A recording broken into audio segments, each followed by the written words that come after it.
Hello everyone, welcome to अड्डा 24/7 IAS। दोस्तों, एक बार फिर से ईपीएफओ में एपीएफसी और ईओ की वैकेंसी को लेकर सुगबुगाहट शुरू हो गई है। आपको पता होना चाहिए, लास्ट ईयर ईपीएफओ की तरफ से 2 बड़ी वैकेंसी नोटिफाई की गई थी और ये दोनों वैकेंसी जो है इनका एग्जाम कंडक्ट कराया था यूपीएससी ने। तो यूपीएससी की तरफ से एग्जाम कंडक्ट कराया गया। APFC assistant provident fund commissioner और EO enforcement officer, account officer. अगर एपीएफसी की बात की जाए तो एक ऐसी वैकेंसी है जहां पर आपकी तनख्वाह, आपकी सैलरी 1 लाख रुपए तक बनती है। ईओ एपीएफसी से एक पायदान, एक लेवल नीचे काम करते हैं और यहां पर भी आपकी सैलरी 80-85 हजार रुपए के आसपास बन जाती है। बहुत बेहतरीन जॉब है वो इस वजह से क्योंकि बहुत ज्यादा फील्ड वर्क नहीं है, एक ऑफिस जॉब है। आपको ऑफिस में रहना है, पब्लिक से बहुत ज्यादा आपकी डीलिंग नहीं होगी। इसके साथ साथ अगर बात की जाए वर्क लाइफ बैलेंस की, तो यहाँ पर एक अच्छा वर्क लाइफ बैलेंस आप मेंटेन कर सकते हैं। स्पेशली मैं बात कर रहा हूँ एपीएफसी की। ईओ को तो फिर भी ग्राउंड में जाना पड़ेगा, डीलिंग करनी पड़ती है पब्लिक से, लेकिन एपीएफसी लेवल पर आकर आपको सिर्फ रिसोर्स मैनेजमेंट, रिसोर्स एलोकेशन पे ज्यादा ध्यान देना और 1 लाख रुपए तक तनख्वाह। 2023 में ईपीएफओ की तरफ से दोनों वैकेंसी नोटिफाई की गई थी और अब अगर आप देखेंगे दोबारा से ये बातें शुरू हो गई हैं, सुगबुगाहट शुरू हो गई है कि ईपीएफओ में ये दोनों वैकेंसी फिर से आएंगी और ये कहा जा रहा है 400 से ज्यादा, 400 से ज्यादा पद हो सकते हैं। ऐसा क्यों कहा जा रहा है, पहले तो ये समझ लेते हैं। और हाँ, इस वीडियो के माध्यम से मेरा ये बिल्कुल मकसद नहीं है कि मैं आपसे ये कहूँ कि कल एग्जाम हो जाएगा या 2 महीने बाद हो जाएगा। अभी तक यूपीएससी ने ये एग्जाम कंडक्ट कराया था। ना तो यूपीएससी की तरफ से ना ईपीएफओ की तरफ से कोई भी ऑफिशियल नोटिफिकेशन आया है इन दोनों वैकेंसी को लेकर। बट फिर भी क्यों ये कयास लगाए जा रहे हैं, क्यों ये एक्सपेक्टेशन है कि आने वाले कुछ महीनों में 400, 450 से ज्यादा पद दोबारा आ सकते हैं। बेटा वो इस वजह से क्योंकि पिछले 3 साल में ये एग्जाम 2 बार कंडक्ट कराया जा चुका है। 2021 में ये एग्जाम कंडक्ट कराया गया था ईओ का और 2023 में आके ईओ और एपीएफसी दोनों का एग्जाम कंडक्ट करा लिया। हालांकि पहले ये एग्जाम 4, 5, 6 साल में एक बार हुआ करता था, लेकिन पिछले कुछ टाइम में ये जल्दी जल्दी वैकेंसीज नोटिफाई की गई है। एक चीज और, 2024 इस साल हमारे यहाँ इलेक्शन भी होने हैं, लोकसभा के चुनाव होने हैं, तो सरकार जरूर ये चाहेगी कि जितनी वैकेंसीज है इलेक्शन से पहले उनको फिल कर दे। और इसी वजह से आप देखिएगा, चाहे आईबी में बात कर लीजिए आप, एसीआईओ, उसका एग्जाम कितनी जल्दी कराया जा रहा है। चाहे सीएसआईआर में बात कर लीजिए, सीएसआईआर का एग्जाम अगले महीने हो जाएगा। तो सेंट्रल गवर्नमेंट में जो भी रिक्रूटमेंट्स है उन्हें बड़ी तेजी से फुलफिल किया जा रहा है और इसीलिए फिर से कहा जा रहा है कि 2024 में आपको एपीएफसी और ईओ की वैकेंसी देखने को मिल जाएगी। तो आपको तैयार रहना है। तैयार मैं इसलिए कह रहा हूं क्योंकि 2023 में ये जो एग्जाम हुआ एपीएफसी और ईओ का, ये बड़ी तेजी से कराया गया था। फरवरी एंड में जाकर नोटिफिकेशन आया था। मैं एक बार आपको नोटिफिकेशन दिखा देता हूं, फिर मैं बाकी सारी बातें करूंगा। ये देखिएगा, फरवरी एंड में ये नोटिफिकेशन जो है ये निकाला गया था यूपीएससी की तरफ से।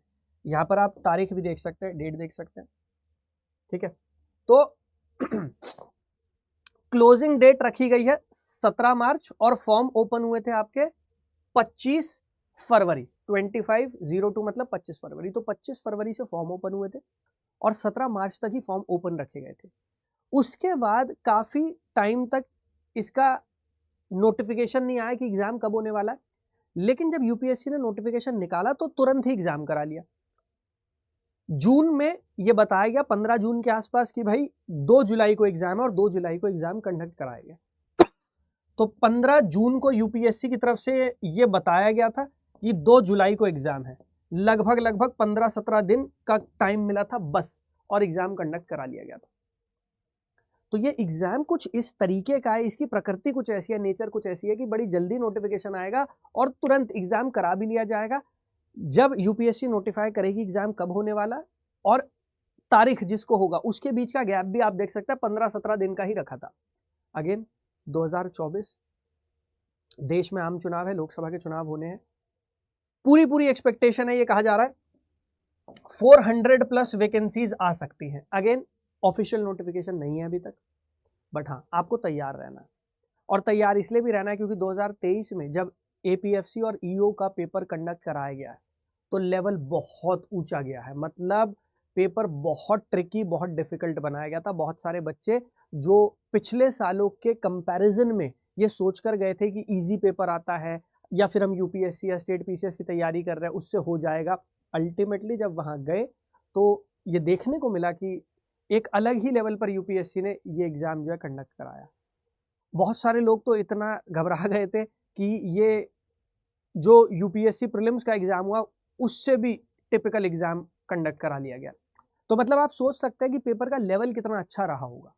इसी वजह से अगर आप चाहते हैं एपीएफसी या ईओ का पेपर क्वालिफाई करना तो बहुत ज़रूरी है आप इस बात को अंडरस्टैंड करें कि कहीं ना कहीं आपको डेडिकेटेड वे में इसकी तैयारी करनी पड़ेगी। इसका सिलेबस जो है वो यूपीएससी के जैसा है, तो बेटा जो आपकी तैयारी है कहीं ना कहीं यूपीएससी के पैरेलल चल जाएगी। ऐसा नहीं है कि आपको अपनी यूपीएससी या स्टेट सिविल सर्विसेज की तैयारी को साइड में रखना पड़ेगा और फिर इसकी तैयारी होगी, नहीं, इसका सिलेबस ओवरलैपिंग है यूपीएससी के साथ। लेकिन लास्ट टाइम 2023 वाले बच्चों ने जो गलती की वो नहीं करनी है। एग्जाम को लाइटली नहीं लेना है क्योंकि एग्जाम का स्तर जो है वो काफी अच्छा होगा, क्योंकि यूपीएससी एग्जाम कंडक्ट करा रही है और 2023 में यूपीएससी ने दिखा दिया। मैं एक बार आपको थोड़ा सिलेबस जो है वो भी बता देता हूं और फिर इस पर बात कर लेते हैं कौन कौन ये फॉर्म भर पाएगा जब ये आता है, कि भाई क्या आप इस फॉर्म के लिए एलिजिबल भी रहेंगे। अगर 2024 में भी ये आए तो क्या आप उसके लिए एलिजिबल रहेंगे या नहीं, उस पर भी हम बात कर लेंगे। पहले मैं आपको एक बार सिलेबस दिखा देता हूं। ये जो सिलेबस आप यहां पर देख रहे हैं ये इन्फोर्समेंट ऑफिसर ईओ का सिलेबस है, ठीक है, इन्फोर्समेंट ऑफिसर ईओ का सिलेबस है। ये 2 वैकेंसी है, ईओ अलग वैकेंसी होती है और एपीएफसी अलग वैकेंसी होती है। एपीएफसी सीनियर पोस्ट है, ईओ उसके सबऑर्डिनेशन में काम करता है। यहां पर बेटा अगर आप सिलेबस देखोगे तो देखो, जनरल इंग्लिश, जनरल इंग्लिश, अब जनरल इंग्लिश में sentence correction, synonym, antonym, fill in the blanks, उस टाइप के क्वेश्चंस जो है वो आ जाते हैं। To evaluate the candidates understanding of English language and workman like use of work, कि बच्चा जो है क्या वो इंग्लिश लैंग्वेज में प्रोफिशिएंट है, क्या उसे समझ पाता है, क्या कार्य करते हुए, काम करते हुए वहां पर ऑर्गेनाइजेशन में क्या वो इंग्लिश में प्रोफिशिएंट रहेगा, क्या वो समझ पाएगा, कोऑर्डिनेट कर पाएगा, नहीं कर पाएगा, क्योंकि ईपीएफओ एक ऑल इंडिया ऑर्गेनाइजेशन है। ईपीएफओ में आपकी जो पोस्टिंग है वो पूरे भारत में कहीं भी हो सकती है, तो इस वजह से वो चेक किया जाएगा। फिर है इंडियन फ्रीडम स्ट्रगल, यूपीएससी वाला syllabus. Current events and developmental issues, again UPSC type. Indian polity economy, UPSC है, ठीक है। अब यहां आके डिफरेंस आ जाता है, जनरल अकाउंटिंग प्रिंसिपल्स और इंडस्ट्रियल रिलेशन और लेबर लॉ, ये आपको अलग से कवर करना पड़ेगा इसके लिए, ठीक है। उसके ऊपर जो है टॉपिक्स हमने देखा वो यूपीएससी जैसे ही है। इसके नीचे भी अगर आप आ जाएंगे तो general science and knowledge of computer application, तो जनरल साइंस जो है ये तो हमारा वही हो जाता है basic science, physics, chemistry, bio. Knowledge of computer application ये पढ़नी पड़ेगी। और हाँ, नॉलेज ऑफ कंप्यूटर एप्लीकेशन में बेसिक क्वेश्चन नहीं पढ़ने, सीपीयू क्या होता है, मॉनिटर क्या होता है, ये नहीं, अच्छे लेवल के क्वेश्चन पूछे गए। तो प्रीवियस ईयर 2023 का अगर आप पेपर उठाकर देखेंगे, 2023 में जो पेपर बना है यूपीएससी ने क्वेश्चन पूछा है, आपको उस लेवल पर जाकर तैयारी करनी है। इसीलिए मैं कह रहा हूँ कि अगर आप इन वैकेंसीज को लेकर सीरियस है, ईओ या एपीएफसी, तो आपको डेडिकेटेड तरीके से इसके लिए थोड़ा तो पढ़ना पड़ेगा अलग से। General mental ability and quantitative aptitude, ये हमारा सीसैट वाला मैथ्स हो गया। और सोशल सिक्योरिटी, सोशल सिक्योरिटी आपको अलग से पढ़ना पड़ेगा, ठीक है। ये हो गया बेटा आपका ईओ का सिलेबस। अगर मैं बात करता हूं एपीएफसी, ठीक है, अब जो है वो assistant provident fund commissioner, APFC की वैकेंसी का सिलेबस, इसका सिलेबस भी ईओ के जैसा ही है। तो दोनों की तैयारी एक साथ की जा सकती है क्योंकि दोनों का सिलेबस भी ओवरलैपिंग है। और अगर आप यूपीएससी या स्टेट सिविल सर्विसेज जैसे एग्जाम की तैयारी कर रहे हैं, आपको उससे अलग नहीं हटना है, बिल्कुल वैसा सिलेबस है, तो उसके साथ साथ तैयारी हो जाएगी। जनरल इंग्लिश वही जो हमने ऊपर देखा था। Indian culture, heritage and freedom movement, तो यहाँ पर इंडियन कल्चर, हेरिटेज और जुड़ गया, जो हमारे यूपीएससी की लैंग्वेज में हम आर्ट और कल्चर की बात करते हैं। पॉपुलेशन डेवलपमेंट ग्लोबलाइजेशन, ये अलग हो गया। Governance and constitution of India, वहां भी पॉलिटी थी, पॉलिटी को ही गवर्नेंस कॉन्स्टिट्यूशन ऑफ इंडिया कह देते हैं। Present trends in Indian economy, Indian economy वहां भी पूछ रहे हैं। Accounting, auditing, industrial relation, labour law, insurance, insurance अलग आ गया, अकाउंटिंग ऑडिटिंग अलग आ गया, बाकी वही 2 टॉपिक है। सोशल सिक्योरिटी वही टॉपिक है। Elementary maths, statistics, general mental ability वही ऊपर वाला है। और basic knowledge of computer application, general science ऊपर वाला है। तो अगर आप देखोगे ईओ और एपीएफसी का भी 70 to 80% सिलेबस जो है वो ओवरलैप कर रहा है। और अगर आप अपने यूपीएससी से कंपेयर करोगे तो 50 to 60% आपका यूपीएससी का भी ओवरलैप कर रहा है। बट सिलेबस ओवरलैप करने का मतलब ये नहीं है कि एग्जाम भी एक जैसा ही हो। सिविल सर्विसेज एग्जाम का लेवल, सिविल सर्विसेज एग्जाम में जो क्वेश्चन पूछे जाते हैं वो अलग होते हैं और इस एग्जाम में अलग तरीके के क्वेश्चन पूछे गए, लेकिन डिफिकल्टी लेवल इस एग्जाम का भी कम नहीं था। जिन्होंने 2023 में पेपर अटेम्प्ट किया वो मेरी बात से एग्री करेंगे, उन्हें पता है कि यूपीएससी ने कितना ट्रिकी, कितना डिफिकल्ट पेपर सेट किया था।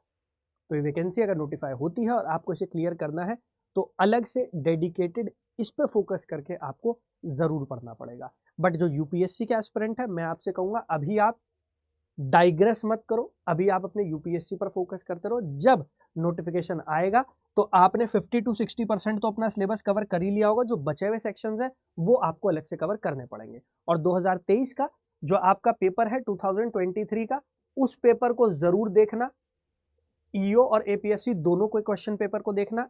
उसमें जो लेवल है, उसमें जो स्तर है, आपको उस लेवल पर जाकर तैयारी करनी होगी। इस वजह से जब तैयारी करें तो उस पेपर को एक मानदंड बना ले, उसको एक अपनी तरफ से मैं कहूंगा कि एक बेसिक ये मान लीजिए कि ये लेवल है जो आपको अचीव करना पड़ेगा, तो वो क्राइटेरिया जो है उस पेपर को देखकर अपने लिए सेट कीजिए। एक चीज और, जो आप में से बच्चे तैयारी करना चाहते हैं, अड्डा 24/7 ने काफ़ी बैचेस निकाले थे एपीएफसी और ईओ के लिए, और एक महापैक निकाला था जिसमें वो सारे बैचेस हमने इंक्लूड कर दिए थे। तो अगर आप चाहें आप उस महापैक में इनरोल कर सकते हैं। उसका फ़ायदा क्या होगा, जो पुराने रिकॉर्डेड बैचेस है वो तो सारे आपको मिल जाएंगे, और जो नए बैचेस अब हम लाएंगे इस एग्जाम के लिए वो भी उसमें जोड़ दिए जाएंगे। मैं आपको उसकी भी इंफॉर्मेशन दे देता हूँ जल्दी से।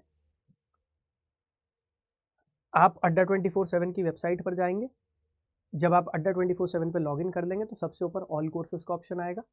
ऑल कोर्सेज में यूपीएससी का सेक्शन आएगा, यूपीएससी। और यूपीएससी में अगर आप देखेंगे तो देखिए ये रहा यूपीएससी ईपीएफओ, ठीक है, ईपीएफओ।